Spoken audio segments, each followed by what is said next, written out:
Hello everyone, I'm Brian. Today I'm reacting to why Lord Shiva worshipped in the form of Lingam.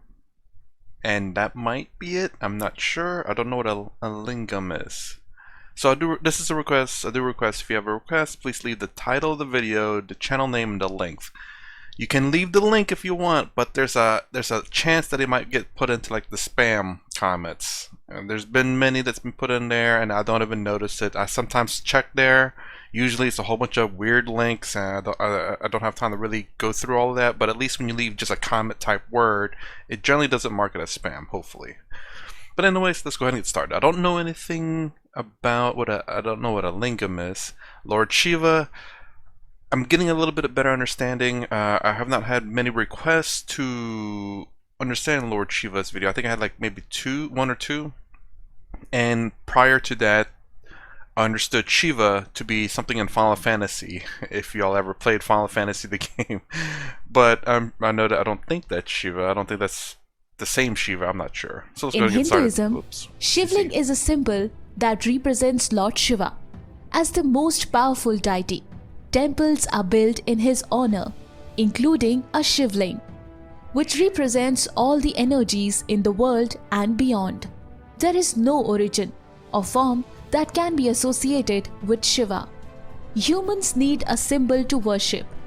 So, the Ling was created. Ling means symbol. Oh, that's weird to say. So a symbol was created and the symbol is a symbol, meaning symbol. Example, if someone used a stethoscope, it could identify that person is a doctor. A ling is just a symbol to identify something.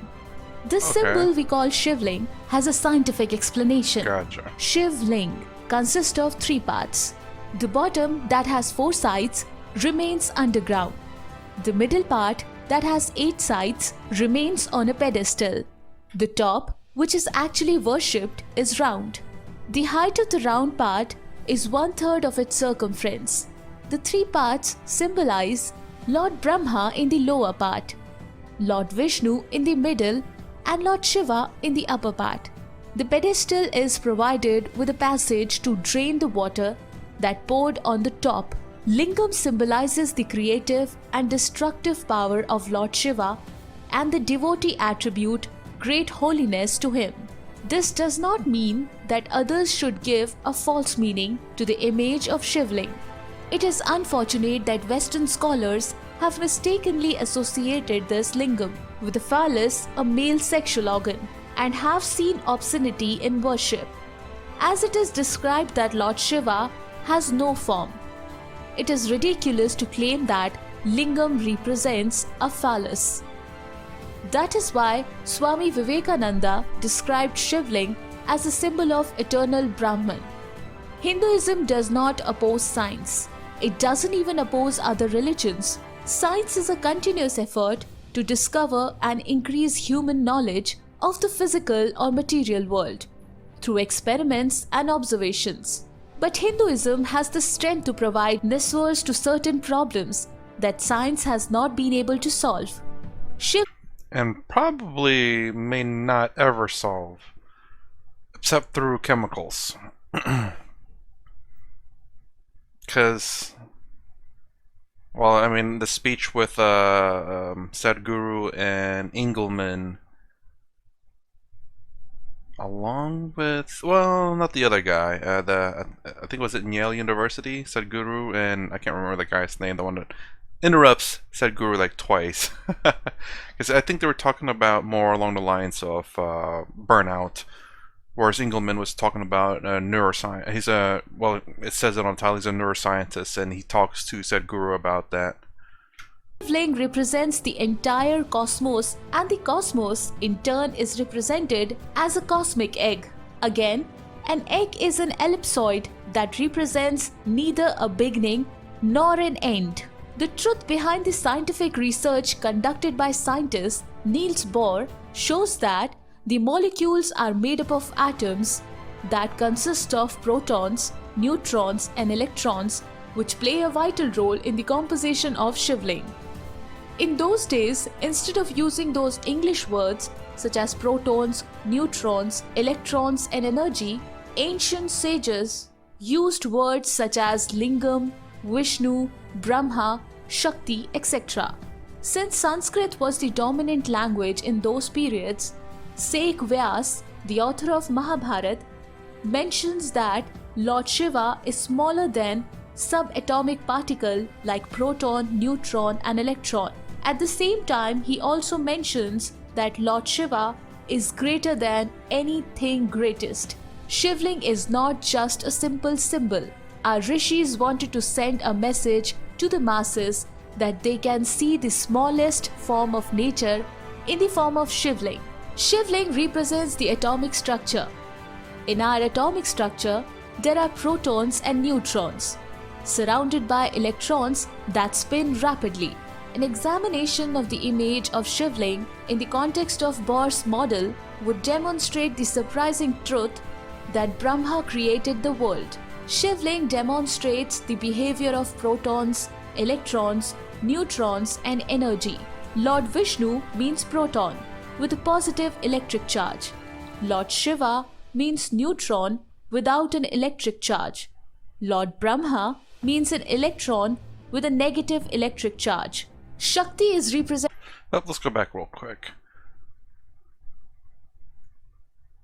Why is the neutron Shiva the destroyer, Vishnu the positive, the preserver? I didn't really study too much into the atoms. I know electrons, Brahma, the creator, at least in terms of electrons, I know you can gain and lose electrons. So I wonder if those play a role in these three. Well, Brahma more specifically than Vishnu and Shiva. Vishnu and Shiva just stays in the core of the atom, where Brahma, if being electron, may be lost to another, I don't know, element to be gained or to be lost. I was hoping she'd go a little bit deeper into that. Maybe she will a little bit later on. Shakti is represented by an oval-shaped disc with 3 ridges carved on its periphery. She is energy and plays a vital role in the universe. If we look at Lord Vishnu's portrait, a lotus that emerges from Lord Vishnu's navel is depicted, and Lord Brahma is shown sitting on the lotus.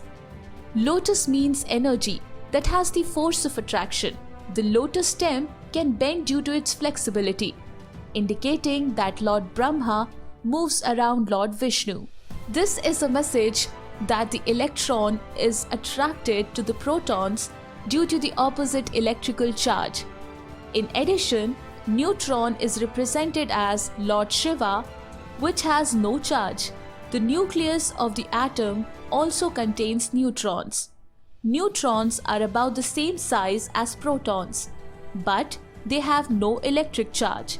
Neutrons are very close to the nucleus of the atom with protons.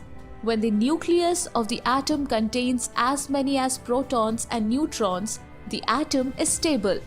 Similarly, the ancient sages have suggested that when Lord Shiva is not disturbed and separated, he remains calm.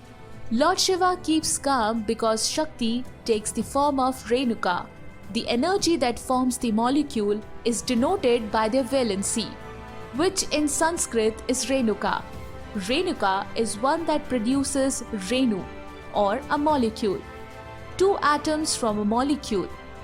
Therefore, the ancient Hindu sages brought the idea of Shakti as Lord Shiva's wife and as part of Lord Shiva, and dance around Lord Shiva all the time.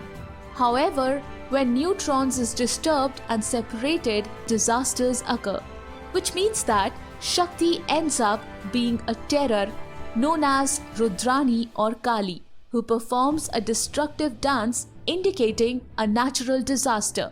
Our ancestors did a great job. But as time went by, the true meaning was lost, leaving behind the traditions and literature which we can study. We must study all the ancient literature which we can study. We have to study all the literature and ancient traditions to revitalize knowledge. Thank you so much guys for watching our video. Do like, comment and share. Okay, well, I still don't quite understand. But I'm sure it's because I'm lacking a lot of other information about it. I did understand, and she did in fact go over the question that I had over here. But strangely enough, I played a game called I can't even remember what it's called. It has a lot of gods, the Hindu gods, the Roman gods, Greek gods, and all that. And amazingly enough, I did learn a little bit from that. Kali being the destroyer. Is it the destroyer or destruction? Although Shiva was not in there, I don't believe. But I mean, the cool thing is, at least hopefully gets people interested in the gods that are in there, whether it be Roman, Hindu, Greek, Norse. So that's how I kind of knew about Kali. I want to see what she said. I forgot what she said about Kali, though. Here it is. Terror, known as Rudrani or Kali, who performs a destructive dance indicating a natural disaster. Destructive dance.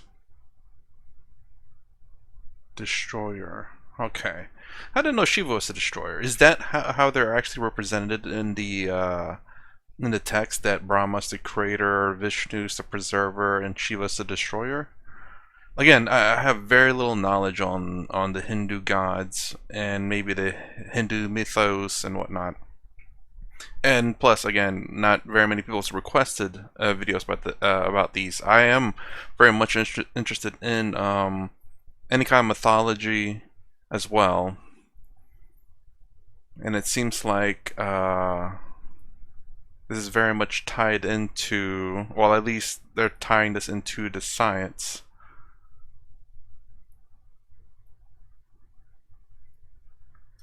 And yeah, like I said, she did talk about the fact that an electron can be lost or gained based on, I guess, what's surrounding. Again, I'm not very much into the what kind of science is that? I can't remember what kind of science is. The atomic science, I guess.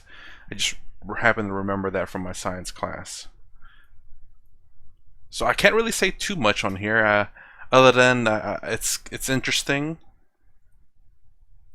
and I guess to confirm that,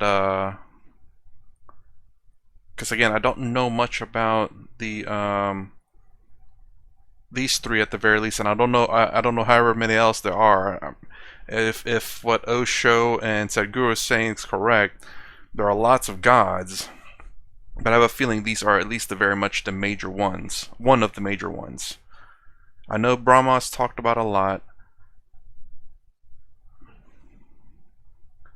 Maybe Vishnu, but I don't know if I've heard Shiva very much. Well, anyways, that's my reaction to why Lord Shiva is worshipped in the form of a lingam, which is, let's go back to that one real quick. And let me turn off CC because I can see Shiva Linga represents the creative, protective, and destructive aspects of the supreme cause, gods of the creation. Vishnu, Shiva. Shiva the destroyer, Vishnu the... God, I am terrible at remembering things. Preserver. So Shiva is the destroyer, which is on top. Vishnu, which is the preserver, is in the middle. And Brahma is the creator, which is in the bottom. Well, I guess it's good to have the preserver in the middle. You don't want the creator and destroyer together. I wonder if that's intentional. I'm sure it is. I guess a preserver to preserve, to make sure that there's a balance in the universe between the destroyer and the creator, that not too many things gets destroyed and not too many things gets created. I'm not sure. Again, all very new to this. I didn't even know about what a lingam is, and never seen one actually. And where's that at here? Just put CC on. That is why Swami Vivekananda described Shivling as a symbol of eternal Brahman. Hinduism does not oppose science. Where is this at though? I thought she might have said where it was at. It is ridiculous to claim that Lingam represents a phallus. That is why Swami Vivekananda described Shivling as a symbol of eternal Brahman. Hinduism does not. Okay. Definitely a lot of it is over my head. I've not really taught about the different gods of Hinduism. Again, like I said before, the only gods I knew about Hinduism was Shiva, which I don't know why Final Fantasy used that. I don't know if it's a completely different Shiva, or if it's in fact it's the Hindu Shiva, which I doubt because, well, no, it actually uses from different kinds of gods. They have Odin in there as well. And then also that one game, that MOBA game, that also has a whole bunch of variety of gods, which is actually kind of cool. The reason why I kind of enjoyed it is because you can actually read a little bit about the different gods, and hopefully it gets people interested in learning more about them outside of the game. And it's kind of like what Ram Dass said, you know, meditation, the true use of meditation is not to relax, but something else. But Westerners seem to find that as a relaxing method, and it's at least a good introduction into it. And if they want to dig a little bit deeper, then he can help them with that. And very much like these games who have gods and stuff in them. But anyways, that's my reaction to why Lord Shiva worshipped in the form of a lingam. That is... I definitely need to look that up again on Google and get just a little bit of better understanding of what that is. Anyways, if you like my content, please consider subscribing, thumbs up, thumbs down below. Thanks for watching. I'll see you in the next vid.